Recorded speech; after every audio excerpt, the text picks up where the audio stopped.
Na festa de ano novo da nossa família, minha irmã se levantou e zombou. Esses são os filhos da minha irmã sem medalhas, sem talento, exatamente como a mãe deles. Depois apontou para a própria filha e disse, com orgulho venenoso, agora isso é o que eu chamo de sucesso. A sala inteira caiu na risada, meus pais, tios, primos, amigos da família, todos achando aquilo hilário. Eu apenas sorri, ergui minha taça e declarei calmamente, um brinde. Esta é a última vez que qualquer um de vocês vai nos ver. O riso morreu na hora. Minha mãe franziu a testa, meu pai resmungou algo sobre eu ser dramática, e Vitória, minha irmã, apenas revirou os olhos, certa de que eu voltaria atrás como sempre. Mas dessa vez, eu não voltaria. Levei Emma, de 12 anos, e Lucas, de 9, até o carro. Dirigimos em silêncio. Emma olhava pela janela com lágrimas escorrendo, Lucas se encolhia no banco de trás, tentando desaparecer. Mamãe, a gente nunca mais vai voltar lá? Ela perguntou, a voz trêmula. Nunca, prometi. 1 hora depois de chegarmos em casa, meu celular vibrou. Era uma mensagem de Vitória. Você ainda vai pagar a faculdade da minha filha, né? Fiquei olhando para a tela por um longo tempo. 3 anos antes, quando o casamento dela desmoronou e ela ficou sozinha com uma adolescente, eu havia prometido cobrir todas as despesas da faculdade de Sofia. Na época parecia certo, eu tinha condições, ela não. Mas agora, depois daquela noite, algo em mim tinha mudado. Abri o laptop. Trabalho há 15 anos com planejamento patrimonial e consultoria financeira, e construí, em silêncio, uma carreira sólida. Fui eu quem criou e abasteceu o Fundo Universitário de Sofia, com mais de $200 mil. Fiz 3 ligações, para meu advogado, David Shen, para minha assessora financeira, Patrícia Monroe, e para o setor de admissões da Universidade Cornell, onde Sofia havia sido aceita.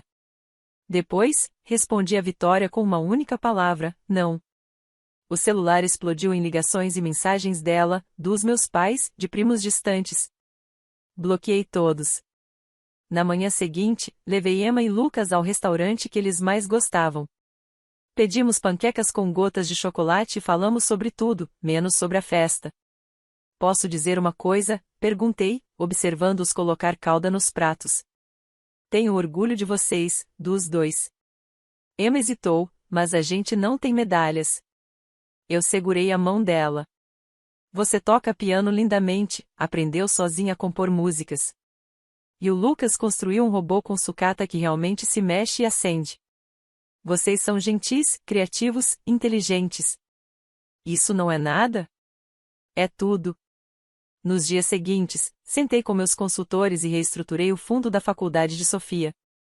O dinheiro continuaria reservado para educação, mas apenas em uma universidade pública do estado. Nada de escolas particulares, nada de Ivy League. Ainda era uma quantia generosa, suficiente para 4 anos com orçamento controlado, mas não o cheque em branco que Vitória esperava. A matrícula em Cornell custava mais de $60 mil por ano, e a universidade exigiria comprovação financeira até o fim de fevereiro. Era 2 de janeiro. E eu tinha acabado de redefinir os limites de uma vez por todas. Passei horas com Patrícia, minha assessora financeira, revisando cada detalhe. Ela me conhecia há 12 anos e já tinha presenciado de perto a dinâmica tóxica da minha família em alguns jantares desastrosos. Você tem certeza disso? Perguntou, embora sua voz mostrasse que ela já sabia a resposta. Tenho plena certeza, respondi. Quero tudo documentado, cada conversa, cada decisão, tudo respaldado por precedentes legais. Patrícia soltou um leve suspiro. Vitória vai surtar. Vitória vai aprender que ações têm consequências. Assinei mais um formulário, com a mão firme e decidida. Patrícia se recostou na cadeira, me observando com algo parecido com admiração. Nunca vi você assim. Você sempre foi tão complacente com eles. Eu era um capacho, corrigi. Há uma diferença entre ser gentil e ser pisada. Eu deixava que me humilhassem porque achava que, um dia, finalmente me enxergariam. De verdade. Agora sei que nunca vão. Eles não querem me ver. Querem apenas um figurante na história da Vitória, alguém que a faça parecer melhor por contraste. Os documentos de reestruturação foram finalizados em 5 de janeiro. Vitória recebeu a notificação oficial no dia 8. Meu telefone tocou 17 vezes naquele dia. Não atendi nenhuma. No dia 9, ela apareceu no meu trabalho. Melissa, minha recepcionista, me ligou em pânico. Ela está fazendo um escândalo na recepção.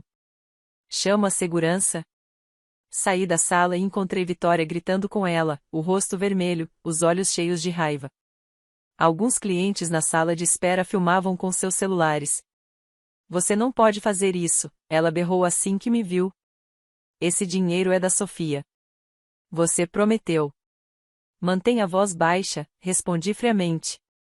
Você está incomodando meus clientes. Eu não me importo com seus clientes. Você está destruindo a vida da minha filha. Não estou destruindo nada. Ainda há dinheiro para a educação dela, só não em Cornell. Cornell é o sonho dela. Então ela deveria ter se inscrito para bolsas, como todo mundo. Ou talvez você devesse ter economizado para isso, em vez de presumir que eu bancaria o futuro da sua filha. A boca de Vitória se abriu em choque. Você é minha irmã. Família ajuda família. Família não zomba dos filhos dos outros. Família não ri quando crianças são humilhadas. Mantive o tom profissional. Você teve a chance de ser família. Escolheu a crueldade. Agora lide com as consequências.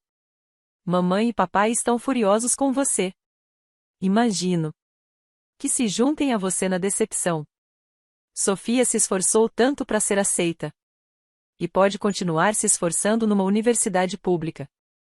Muita gente bem-sucedida se formou em escolas assim, Vitória. Ou isso não é prestigiado o suficiente para você? Os olhos dela se estreitaram, cheios de ódio. Você é invejosa. Sempre foi. Tem inveja porque a Sofia é melhor que seus filhos medíocres. Algo gelado se instalou no meu peito. Saia do meu escritório. Se voltar, mando te prender por invasão. Você não pode. Posso, sim. Melissa, chame a segurança, por favor. 2 seguranças chegaram em poucos minutos.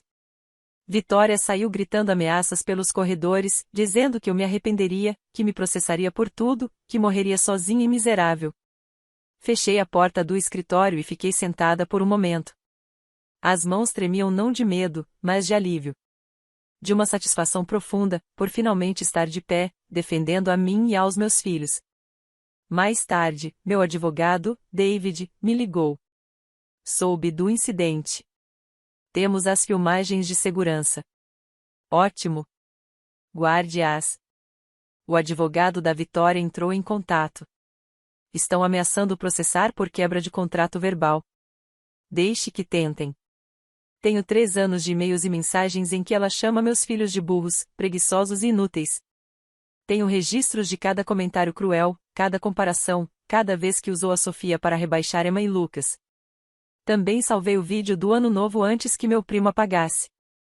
Se quiserem ir ao tribunal, estou pronta. David riu baixinho. Era isso que eu queria ouvir.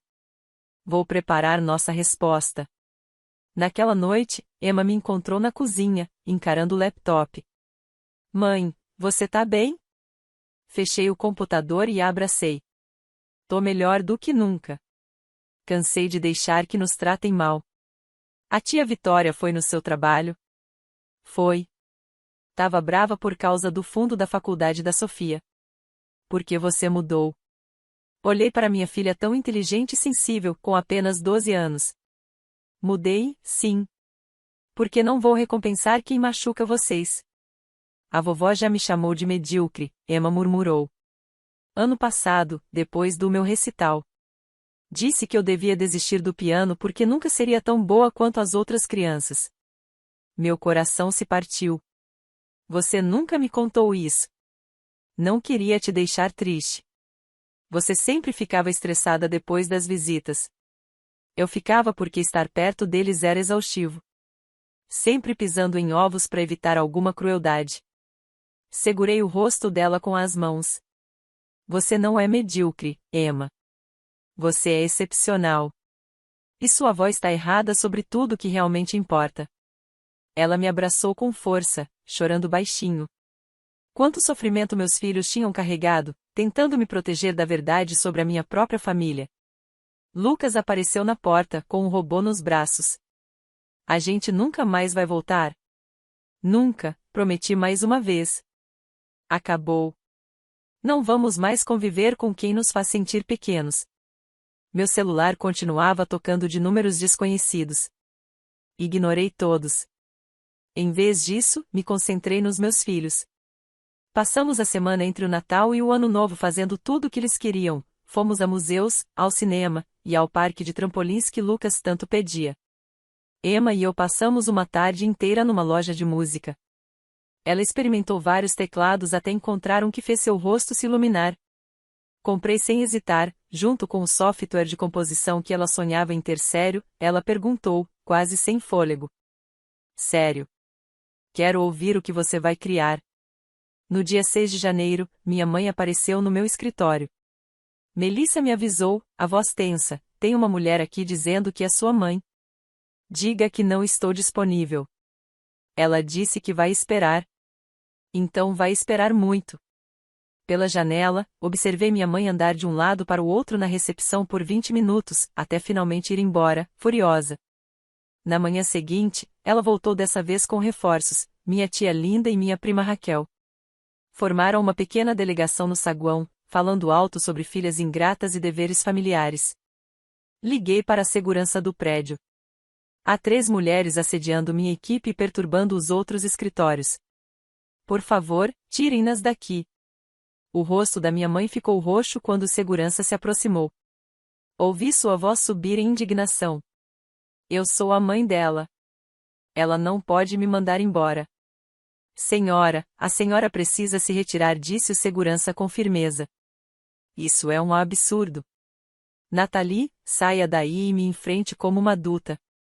Fiquei em silêncio dentro do meu escritório. Depois de alguns minutos, elas finalmente foram embora. Melissa apareceu na porta, visivelmente nervosa. Sinto muito que você tenha que passar por isso. Não peça desculpas, respondi. Você agiu perfeitamente. Hesitei por um instante e então decidi. Se alguma delas voltar aqui, pode chamar a polícia imediatamente. Vou registrar uma ordem formal de proibição de entrada contra as 3. As sobrancelhas de Melissa se ergueram. Uau, você está falando sério.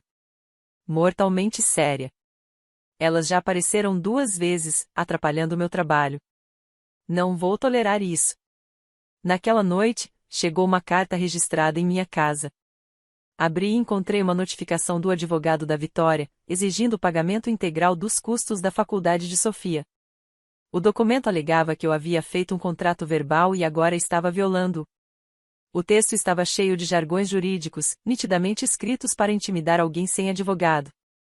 Pedi a restauração imediata do financiamento para Cornell e, inacreditavelmente, uma compensação por sofrimento emocional e prejuízo a potenciais ganhos futuros. Eu ri alto enquanto lia. Encaminhei a carta para David com uma mensagem curta: resolva isso. A resposta dele veio em menos de 1 hora: com prazer. As 2 semanas seguintes foram um espetáculo jurídico à parte, que acompanhei à distância e com uma xícara de café na mão. David, ex-promotor e dono de uma mente afiada como lâmina, não tinha paciência para processos frívolos. Estava, na verdade, ansioso por um caso assim. A resposta que enviou ao advogado de Vitória foi, nas palavras dele, profissionalmente devastadora. Ele detalhou, com precisão cirúrgica, cada episódio de abuso e negligência documentado de Vitória contra Emma e Lucas, cada mensagem cruel, cada comparação humilhante, cada encontro de família em que ela usou a própria filha como arma para ferir os meus filhos. Também anexou o vídeo do Ano Novo, aquele que meu primo havia postado no Instagram. Eu havia baixado poucas horas após a festa, prevendo que desapareceria e, de fato, foi apagado no dia seguinte. O vídeo mostrava tudo: Vitória de pé, gesticulando com desdém teatral, a voz pingando desprezo, o riso cúmplice de todos, o rosto da Emma se desfazendo, Lucas tentando desaparecer ao meu lado.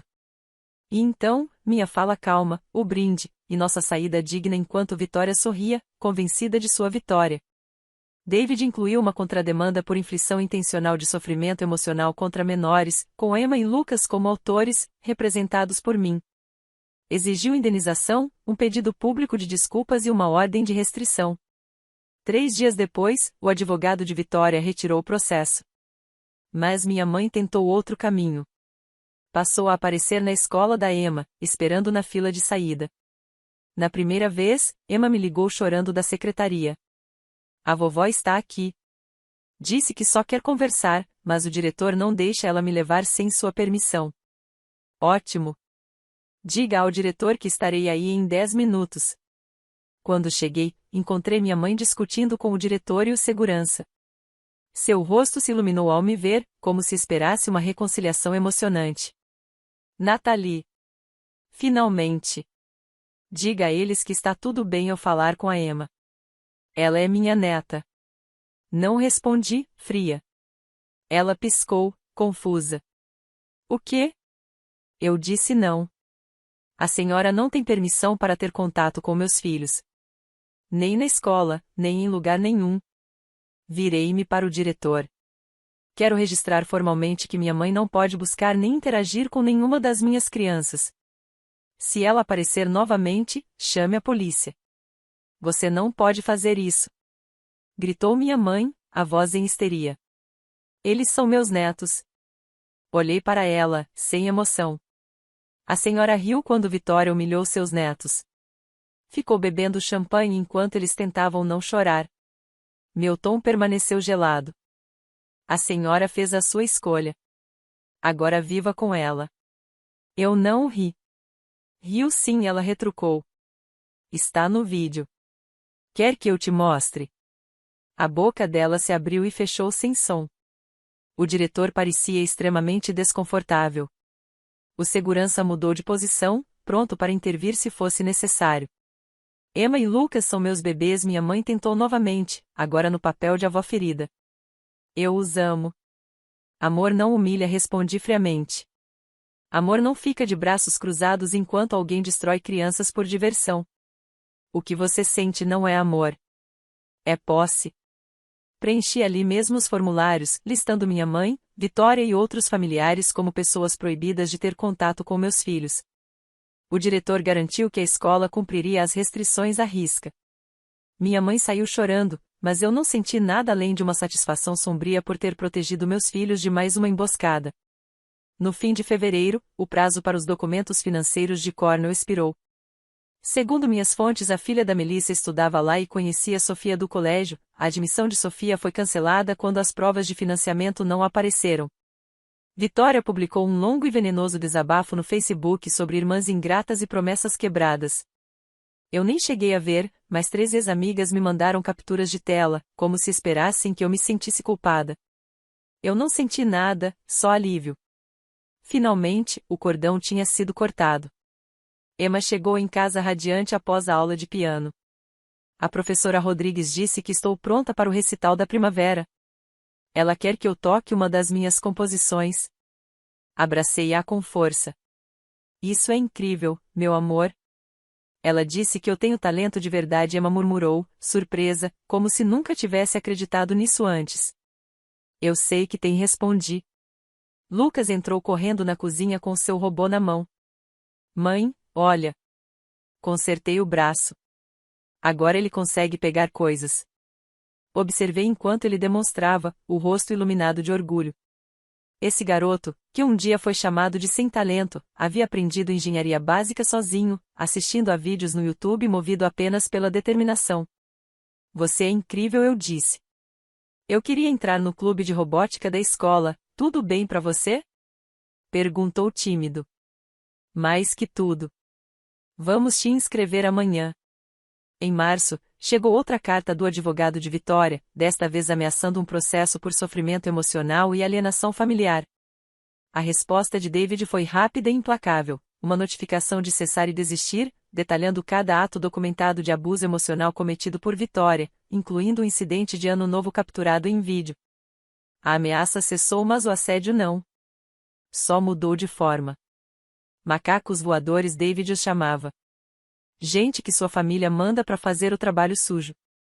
Parentes distantes que eu mal conhecia começaram a me enviar mensagens cheias de preocupação, pedindo reconciliação e perdão.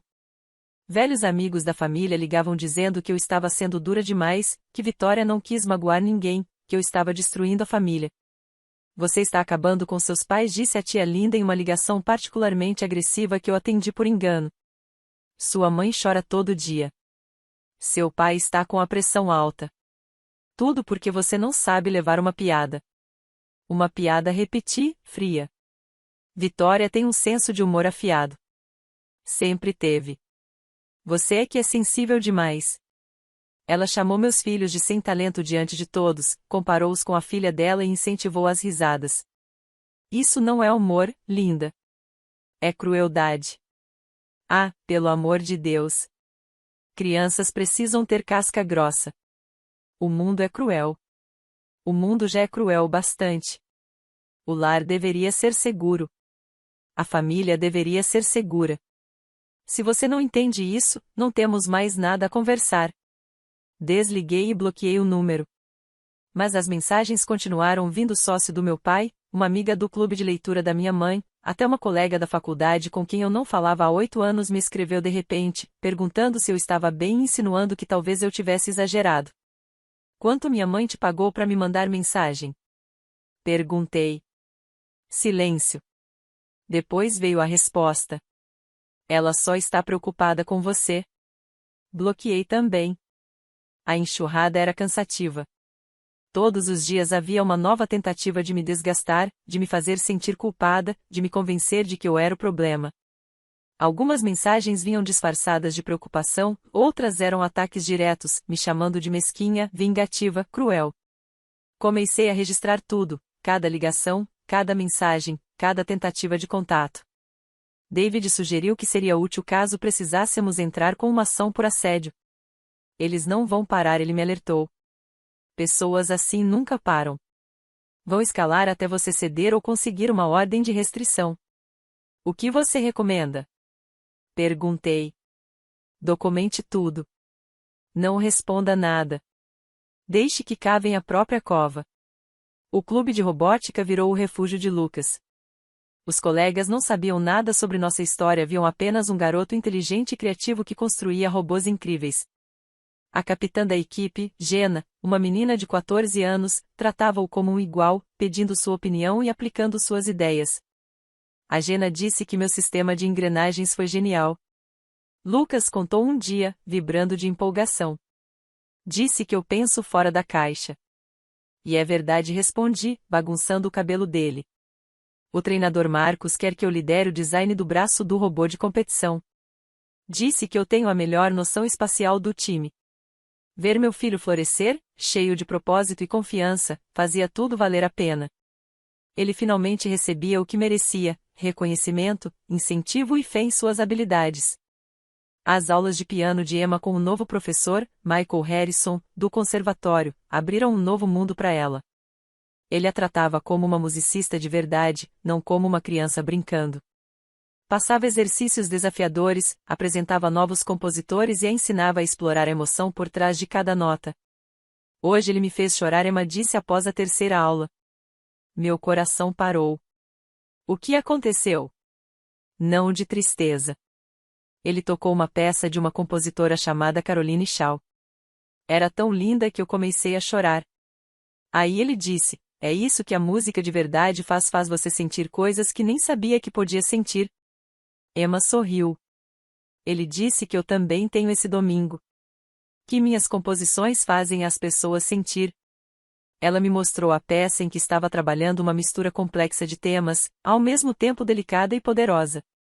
Nas margens, o professor havia escrito, lindo fraseado aqui. Confie nos seus instintos, disse o professor Harrison. Isso é obra de uma compositora de verdade. Ele te chamou de compositora de verdade, eu disse, com a voz embargada de emoção. Ele disse que talento é comum, mas a capacidade de transmitir emoção através da música é rara, Emma contou, os olhos brilhando. E que eu tenho as duas coisas. Ela me olhou com um espanto terno. Ninguém nunca me disse que eu era boa em alguma coisa antes. Boa de verdade. Você é boa em tantas coisas, meu amor, respondi. Eu sei disso agora. Mas antes, tudo o que eu ouvi era sobre como a Sofia tirava notas perfeitas, vencia competições de debate e entrou em Cornell. Eu achava que sucesso era isso. Mas agora eu entendo, sucesso tem um rosto diferente para cada pessoa. O caminho da Sofia não é o meu. E isso não faz o meu menos valioso. Através de conhecidos em comum, soube que Sofia havia se matriculado em um colégio comunitário, planejando transferir-se depois de 2 anos. Vitória tinha se mudado para a casa dos meus pais, incapaz de bancar o próprio apartamento. Minha mãe contava a quem quisesse ouvir que eu havia destruído o futuro da minha sobrinha por pura maldade.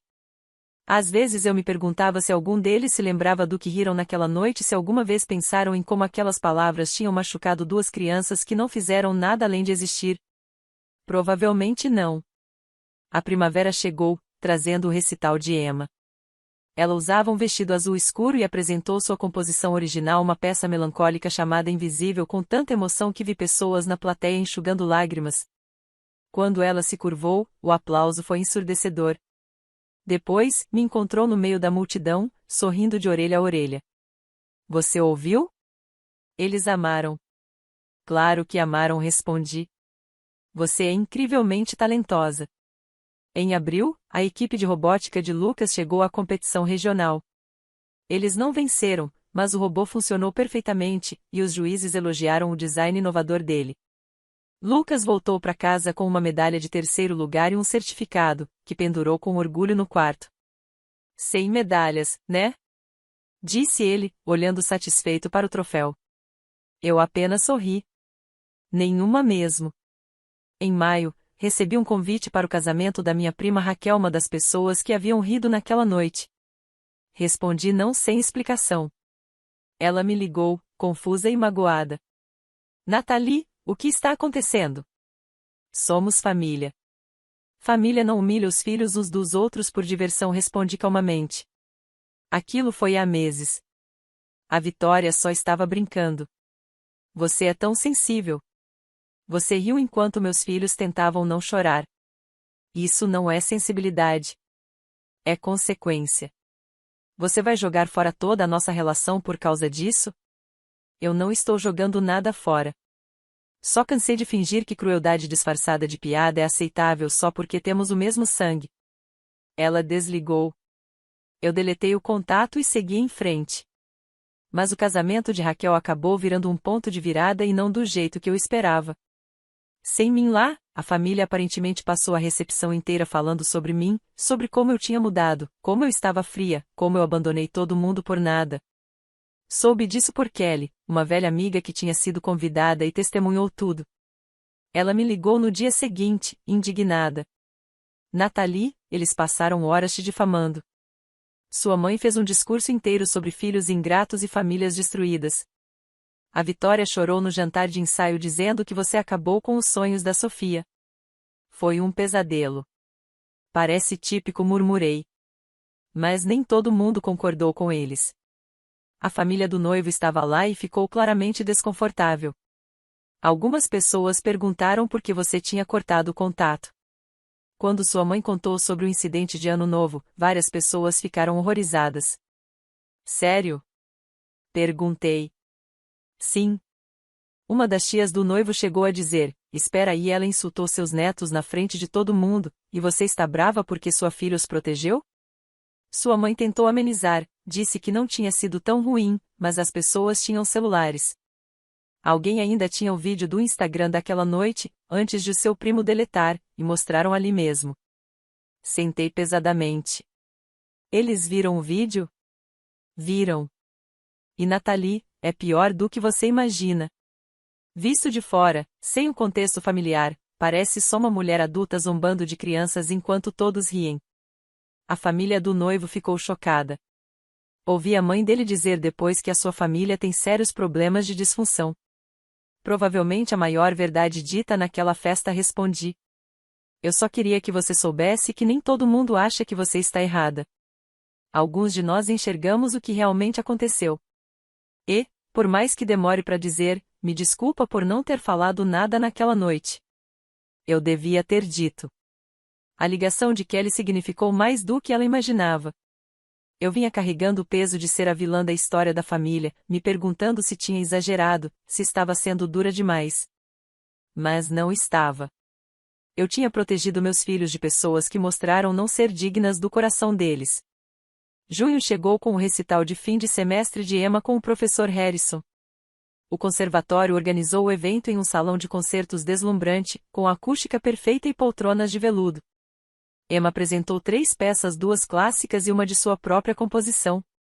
A peça original de Emma, intitulada Emergência, foi simplesmente deslumbrante. Começava suave e hesitante, crescendo lentamente até se transformar em algo poderoso e triunfante. A plateia permaneceu em silêncio absoluto enquanto ela tocava, e, quando terminou, o aplauso foi imediato e estrondoso. O professor Harrison levantou-se e aplaudiu junto com todos, o rosto radiante de orgulho. Emma fez uma reverência, o rosto iluminado, e me encontrou na plateia. Eu murmurei "eu te amo", e vi o sorriso dela se alargar ainda mais. Depois, várias pessoas se aproximaram de nós, outros pais, professores de música, até alguns alunos avançados do conservatório. Todos queriam parabenizá-la, dizer o quanto haviam se emocionado com sua performance. Sua filha tem um talento excepcional, disse uma mulher, apresentando-se como doutora Miranda Shen, professora de música na Universidade Estadual. Ela já considerou se inscrever no nosso programa de jovens compositores? Aceitamos alunos do ensino médio para um treinamento intensivo de verão. Os olhos de Emma se arregalaram. Sério? Sério, respondeu a professora, sorrindo. Ficarei feliz em enviar as informações. Trocamos contatos, e a doutora Shen passou mais 10 minutos conversando com Emma sobre teoria da composição e música clássica contemporânea. Emma ouvia com atenção absoluta, fazendo perguntas inteligentes e absorvendo cada palavra. No caminho de volta para casa, ela mal conseguia ficar parada de tanta empolgação. Mãe, você ouviu o que ela disse? Uma professora da universidade acha que eu sou boa o suficiente para o programa deles. Você é boa o suficiente. É mais do que boa o suficiente, respondi. A tia Vitória dizia que eu não tinha talento, murmurou Emma. Por anos, toda vez que a gente se via, ela comentava que eu estava perdendo tempo com música, que devia me concentrar em notas e debates, como a Sofia. Eu comecei a acreditar nela. Eu devia ter te protegido disso antes, falei, sentindo um nó no peito. Você nos protegeu quando mais importava, respondeu Emma, apertando minha mão. Obrigada por escolher a gente. No mesmo mês, a equipe de robótica de Lucas conquistou o 3º lugar na competição regional.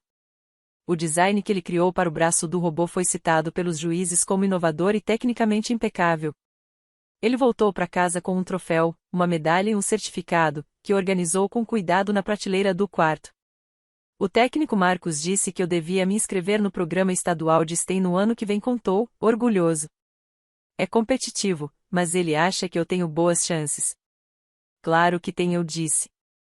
O vovô dizia que eu era ruim em matemática, ele continuou, passando o dedo pela borda da medalha. Lembra? Ele me ajudava com o dever e ficava irritado, dizia que eu não me esforçava bastante, que eu era preguiçoso. Eu me lembrava. Meu pai nunca teve paciência com o que não vinha fácil, e fez Lucas se sentir burro mais vezes do que eu gostaria de admitir. Seu avô estava errado, respondi com firmeza. Você não é ruim em matemática. Só aprende de um jeito diferente do que ele esperava. Esse é o erro dele, não o seu. O verão trouxe novas oportunidades. Emma participou de um acampamento de composição musical na universidade local e floresceu entre outros jovens compositores. Lucas entrou em um programa de robótica de verão e voltava todos os dias empolgado, falando sobre servos e linguagens de programação que eu mal compreendia. Os dois pareciam mais altos, mais seguros. O olhar triste que carregavam naquela noite tinha desaparecido, substituído pela luz viva de crianças que finalmente sabiam o quanto eram valorizadas. Em agosto, recebi uma mensagem de um número desconhecido. Demorei um instante para perceber que era da Sofia. Desculpa pelo que minha mãe disse no ano novo. Queria ter falado antes, mas ela não deixou eu te procurar. Estou na faculdade comunitária agora. É até bem legal. Tenho aprendido muito. Só queria que você soubesse que não te culpo por nada. Fiquei olhando para aquela mensagem por um longo tempo. Sofia sempre estivera presa no meio da disfunção de Vitória, moldada pelos valores e prioridades da mãe de formas que nem eram totalmente culpa dela. Obrigada por me escrever, digitei de volta. Fico feliz que a faculdade esteja indo bem. Você é sempre bem-vinda para conversar comigo, sem sua mãe por perto. Ela nunca aceitou o convite, mas o simples fato de ter me procurado já mostrava que algo havia mudado mesmo que só um pouco. Setembro trouxe o novo ano letivo. Emma começou o 7º ano e se inscreveu imediatamente no programa de música da escola. Lucas entrou no 4º ano e se matriculou na turma avançada de ciências. No dia 30, recebi um convite formal para a festa de 40 anos de casamento dos meus pais, uma grande celebração que eles vinham planejando havia meses. Joguei o convite direto na lixeira reciclável. Meu pai ligou no dia seguinte. Nathalie, precisamos conversar. Não, não precisamos. Você realmente não vai à festa de aniversário de casamento? Sua mãe está arrasada. Ela devia ter pensado nisso antes de rir dos próprios netos. Pelo amor de Deus, isso foi há 9 meses. Até quando você vai guardar esse rancor? Não é rancor, pai. É limite. Vocês me mostraram exatamente quem são e o que valorizam.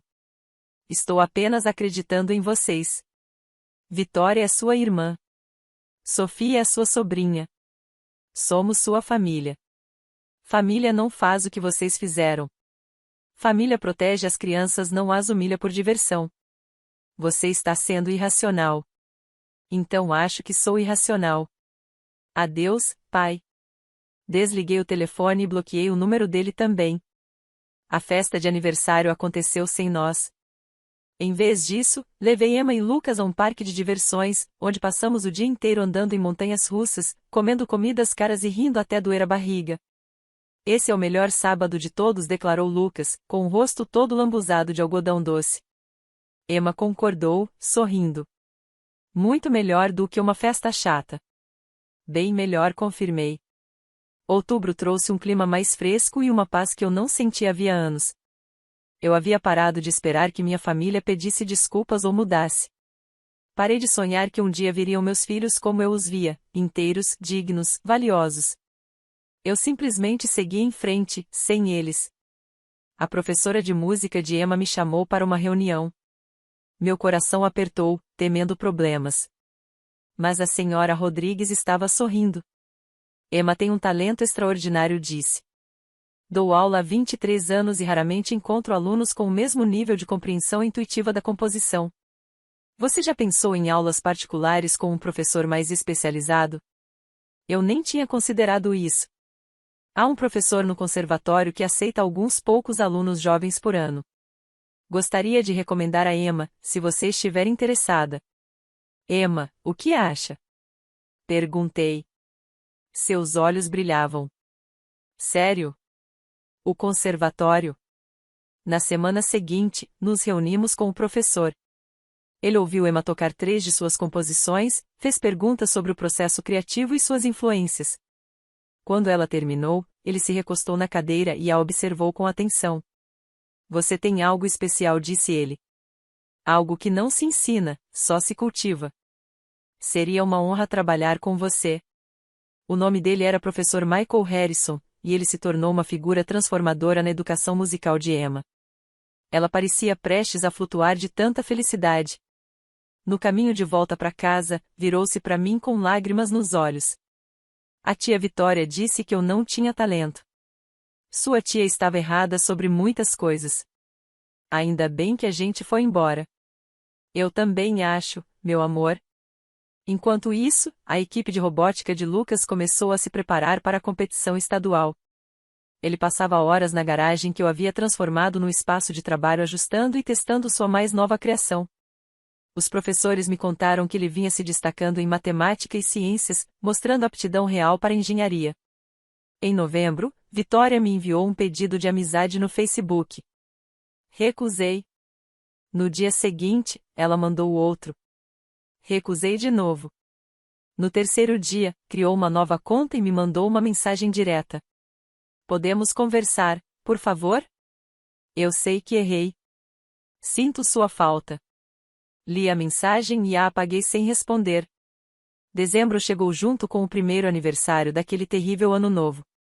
Emma e Lucas eram outras crianças agora, confiantes, seguros, florescendo de formas que antes pareciam impossíveis. Vamos fazer algo no ano novo? Perguntou Emma. O que você quer fazer? Podemos ficar em casa e ver filmes? Só nós? Parece perfeito. Na noite de Ano Novo, fizemos pizza caseira, jogamos jogos de tabuleiro e assistimos à contagem regressiva na TV, aconchegados no sofá. À meia-noite, brindamos com cidra espumante. Aos novos começos eu disse. A sermos suficientes exatamente como somos, completou Emma. A família que escolhe a gente, disse Lucas, sério. Batemos os copos e, naquele momento, senti uma luz tranquila se espalhar dentro de mim. Aquilo era família. Aquilo era lar. Aquilo era o suficiente. Meu celular vibrou com uma mensagem de um número desconhecido. Feliz Ano Novo, mana. Espero que esteja orgulhosa de destruir esta família. Li uma vez e bloqueei o número. As palavras de Vitória já não tinham poder ali. Quem era? Perguntou Emma. Ninguém importante, respondi, deixando o celular de lado. Agora, quem quer mais pizza? O ano que passou me ensinou algo essencial. Você não pode obrigar as pessoas a te valorizar, mas pode e deve se recusar a aceitar a desvalorização. Pode ir embora. Pode construir algo melhor. E, às vezes, o maior ato de amor é saber quando partir. Meus filhos entendiam isso agora. Viram-me lutar por eles, protegê-los, escolhê-los acima da obrigação, da culpa e da necessidade desesperada de ser aceita por pessoas que nunca me enxergaram de verdade. Aprenderam que o valor deles não depende da opinião dos outros nem mesmo da família. Especialmente não de uma família que os tratava como figurantes no teatro da própria superioridade. A música de Emma continuou a florescer. Os robôs de Lucas ficaram cada vez mais sofisticados. Ele fez amigos que valorizavam seu trabalho, teve professores que o incentivaram e, pouco a pouco, construiu uma vida que nada tinha a ver com a família que o havia rejeitado. Quanto a mim, descobri algo inesperado: liberdade. A liberdade de definir o que é família nos meus próprios termos. A liberdade de exigir respeito em vez de mendigar migalhas de aprovação. A liberdade de me afastar da toxicidade sem culpa. Vitória nunca recebeu o pedido de desculpas nem a reconciliação que esperava. Meus pais nunca recuperaram a filha submissa que haviam criado. Sofia nunca teve sua sonhada educação em uma universidade de elite financiada por uma tia que ela aprendeu a desprezar. Mas Emma ganhou sua música. Lucas ganhou seus robôs. E eu ganhei algo ainda mais valioso: a confiança e a felicidade dos meus filhos e a certeza de que eu lutaria por eles, acontecesse o que acontecesse. Isso valia mais do que todos os brindes com champanhe e reuniões de família do mundo. Numa noite fresca de primavera, no final de abril, 1 ano e quase 4 meses depois de tudo mudar, Emma se apresentou em um prestigiado festival juvenil de música. Sua composição emocionou o público, que se levantou em aplausos de pé. Depois do concerto, várias pessoas se aproximaram para elogiá-la, perguntar sobre seu treinamento e dizer que ela tinha um futuro brilhante pela frente. Lucas estava ao meu lado, radiante de orgulho pela irmã. Olhei para meus filhos, essas crianças supostamente sem talento, tão comuns, e senti meu coração se encher de um amor feroz, um amor que não precisava de validação de quem já havia provado não merecer presenciá-lo. Sem medalhas, sem talento, murmurei para mim mesma, lembrando o desprezo de Vitória. Emma ouviu e sorriu para mim. Igual a mamãe, né? Exatamente como a mamãe, respondi, abraçando os dois bem forte. E estávamos indo muito bem.